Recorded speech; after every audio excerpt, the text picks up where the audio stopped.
ಇನ್ನುಳಿದ ಸುದ್ದಿ ನೋಡೋಣ ಬನ್ನಿ.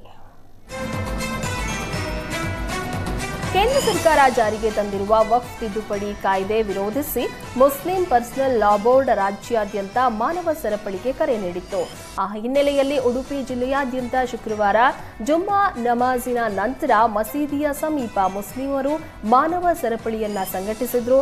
ಉಡುಪಿಯ ಜಾಮಿಯಾ ಮಸೀದಿ, ಅಂಜುಮಾನ್ ಮಸೀದಿ, ನಾಯರ್ ಕೆರೆಯ ಹಾಶಿಮಿ ಮಸೀದಿಯಲ್ಲಿ ರಚಿಸಲಾದ ಮಾನವ ಸರಪಳಿಯಲ್ಲಿ ವಕ್ಫ್ ತಿದ್ದುಪಡಿ ಕಾಯ್ದೆಯನ್ನ ವಿರೋಧಿಸಿ ಕರಪತ್ರ ಪ್ರದರ್ಶಿಸಲಾಯಿತು. ಕೆರೆಗಳಿಗೆ ನೀರು ತುಂಬಿಸುವಂತೆ ಚಾಮರಾಜನಗರ ಜಿಲ್ಲೆಯ ಹನೂರು ಪಟ್ಟಣದಲ್ಲಿ ರೈತರು ಪ್ರತಿಭಟನೆ ನಡೆಸಿದರು. ಈಗಾಗಲೇ ಕೆಆರ್ಎಸ್ ಹಾಗೂ ಕಬಿನಿ ಜಲಾಶಯ ಭರ್ತಿಯಾಗಿದ್ದು ತಮಿಳುನಾಡಿಗೆ ನೀರು ಬಿಡಲಾಗ್ತಾ ಇದೆ. ಹೆಚ್ಚಿನ ನೀರು ಬಿಡುಗಡೆಯಿಂದ ಮೆಟ್ಟೂರು ಡ್ಯಾಂ ಕೂಡ ಭರ್ತಿಯಾಗಿದೆ. ಅದರಿಂದ ತಮಿಳುನಾಡಿಗೆ ನೀರು ಹರಿಸುವ ಬದಲು ಕೆರೆ ಕಟ್ಟೆಗಳನ್ನು ತುಂಬಿಸುವಂತೆ ಆಗ್ರಹಿಸಿದ್ದಾರೆ. ಹನೂರು ಭಾಗದ ಕೆರೆ ಕಟ್ಟೆಗಳಿಗೆ ನೀರು ಹರಿಸಲು ಆಗ್ರಹಿಸಲಾಗಿದೆ.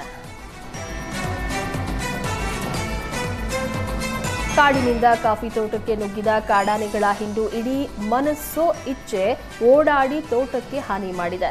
ಕೊಡಗು ಜಿಲ್ಲೆಯ ವಿರಾಜಪೇಟೆ ತಾಲೂಕಿನ ಪಾಲಿಬೆಟ್ಟದಲ್ಲಿ ಘಟನೆ ನಡೆದಿದೆ. ಪಾಲಿಬೆಟ್ಟದ ಮೇಕೂರು, ಹೊಸಕೆರೆ ಸುತ್ತಮುತ್ತ ಎಸ್ಟೇಟ್ಗಳಿಗೆ ನುಗ್ಗಿ ಕಾಡಾನೆ ಹಿಂಡು ದಾಂಧಲೆ ನಡೆಸಿವೆ. ರವಿ ಸುಬ್ಬಯ್ಯ ಎಂಬುವವರ ಕಾಫಿ ಎಸ್ಟೇಟ್ನಲ್ಲಿ ಸಾಕಷ್ಟು ಕಾಫಿ ಗಿಡಗಳನ್ನು ಮುರಿದು ಹಾಕಿವೆ. 10 ವರ್ಷಗಳಿಂದ ಬೆಳೆದಿದ್ದ ಕಾಫಿ ಗಿಡಗಳು ಬುಡ ಸಮೇತ ಮುರಿದು ಬಿದ್ದಿವೆ. ಇದರಿಂದ 10 ವರ್ಷಗಳಿಂದ ಕಷ್ಟಪಟ್ಟು ಬೆಳೆದಿದ್ದ ಕಾಫಿ ಗಿಡ ಕಳೆದುಕೊಂಡು ಬೆಳೆಗಾರರು ಕಂಗಾಲಾಗಿದ್ದಾರೆ. ಹಾಳಾಗಿರುವ ಕಾಫಿ ಬೆಳೆಗೆ ಸೂಕ್ತ ಪರಿಹಾರ ಒದಗಿಸುವಂತೆ ರೈತರು ಆಗ್ರಹಿಸಿದ್ದಾರೆ. ಸ್ಥಳಕ್ಕೆ ಅರಣ್ಯ ಇಲಾಖೆ ಸಿಬ್ಬಂದಿ, ಅಧಿಕಾರಿಗಳು ಭೇಟಿ ನೀಡಿ ಪರಿಶೀಲನೆ ನಡೆಸಿದ್ದಾರೆ. ಕೊಳವೆ ಬಾವಿಗಳಲ್ಲಿ ನೀರು ಬಾರದೆ ಕೋಲಾರ ಜಿಲ್ಲೆಯ ಶ್ರೀನಿವಾಸಪುರ ತಾಲೂಕಿನ ಲಕ್ಷ್ಮೀಪುರ ಗ್ರಾಮದ ಜನರು ಪರದಾಡ್ತಾ ಇದ್ದಾರೆ. ಪ್ರತಿದಿನ ಕೆಲಸ ಕಾರ್ಯಗಳಿಗೆ ಹೋಗೋದನ್ನ ಬಿಟ್ಟು ನೀರಿಗಾಗಿ ಕಾಯುವಂತಹ ದುಸ್ಥಿತಿ ಎದುರಾಗಿದೆ. ನೀರಿಗಾಗಿ ಮಹಿಳೆಯರು ಕಿತ್ತಾಟ ನಡೆಸುವಂತಾಗಿದೆ. ಜನಪ್ರತಿನಿಧಿಗಳು ಹಾಗೂ ತಾಲೂಕು ಆಡಳಿತದ ವಿರುದ್ಧ ಲಕ್ಷ್ಮೀಪುರ ಗ್ರಾಮಸ್ಥರು ಆಕ್ರೋಶ ಹೊರಹಾಕ್ತಾ ಇದ್ದಾರೆ. ಸುಮಾರು 2 ತಿಂಗಳಿನಿಂದ ನೀರು ಬರ್ತಾ ಇಲ್ಲ ಅಂತ ಅಧಿಕಾರಿಗಳಿಗೆ ಹಲವು ಬಾರಿ ಮನವಿ ಮಾಡಿದ್ರೂ ಸಹ ನಮ್ಮ ಸಮಸ್ಯೆ ಬಗೆಹರಿತಾ ಇಲ್ಲ. ಗ್ರಾಮ ಪಂಚಾಯಿತಿಯಿಂದ ಟ್ಯಾಂಕರ್ ಮೂಲಕ ನೀರು ಬಿಡ್ತಾ ಇದ್ದು ನೀರು ಸಾಕಾಗದೆ ಪರದಾಡುವ ಪರಿಸ್ಥಿತಿ ನಿರ್ಮಾಣ ಆಗಿದೆ ಅಂತ ಆಕ್ರೋಶ ಹೊರಹಾಕಿದ್ದಾರೆ.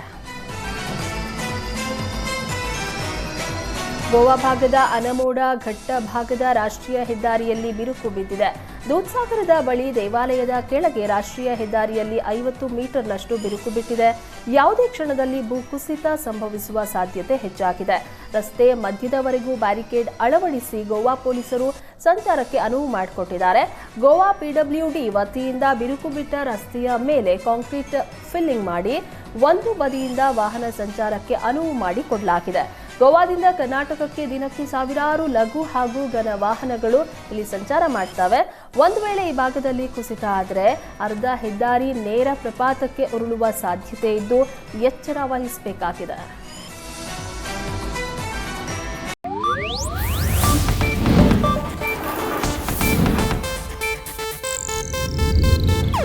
ಇದು ಏಷ್ಯಾನೆಟ್ ನ್ಯೂಸ್ ನೆಟ್ವರ್ಕ್ ಪ್ರಸ್ತುತಿ.